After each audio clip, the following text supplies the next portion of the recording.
पहला बेटा गंवाया। इसके बाद 2013 और 14 में उनके जीवन में फिर एक सैलाब आया। इसमें उन्होंने अपने एक और जिगर के टुकड़े और पति को खो दिया। हालांकि मुर्मू को इन सब से उबरने में एक जगह सहारा मिला और वो था ब्रह्म कुमारी संगठन। ब्रह्म कुमारी ने उन्हें जिंदगी की चुनौतियों से लड़ने में मदद की, आध्यात्मिक रूप से उन्हें खड़ा करने की ताकत दी। मुर्मू खुद बता चुकी, ब्रह्म कुमारी से नहीं जुड़ती तो शायद डिप्रेशन उनकी जिंदगी को खत्म कर चुका होता। द्रौपदी मुर्मू ने श्याम चरण मुर्मू से शादी की। ये लव मैरिज थी। शादी के 1 साल बाद उन्हें बेटी हुई। बेटी 3 साल की हुई थी कि 1984 में ये मुर्मू के लिए पहला झटका था। हालांकि धीरे धीरे वो इस झटके से उबर गई। फिर मुर्मू के 2 बेटे और 1 बेटी हुई।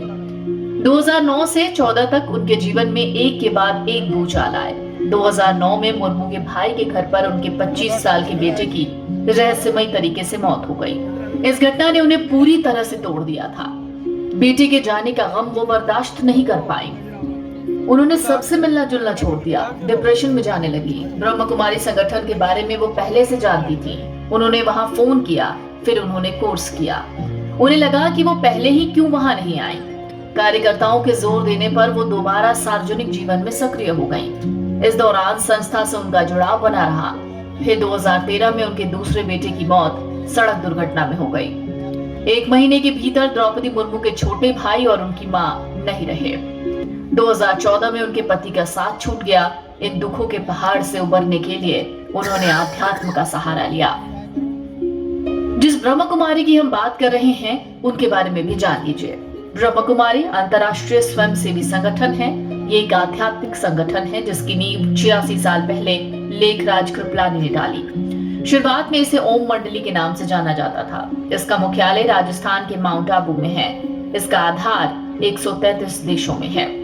इसके 8500 से ज्यादा सेंटर्स हैं। लोगों में सकारात्मक बदलाव के लिए संस्था तमाम तरह के कोर्स और कार्यक्रम आयोजित करता है। मानसिक शांति और सकारात्मक दृष्टिकोण विकसित करने के लिए ब्रह्म कुमारी में राजयोग का अध्ययन करवाया जाता है। ब्रह्म कुमारियों ने द्रौपदी मुर्मू को इस पीड़ा से उबरने में मदद की। तनाव दूर करने के लिए द्रौपदी मुर्मू ने राजयोग सीखा।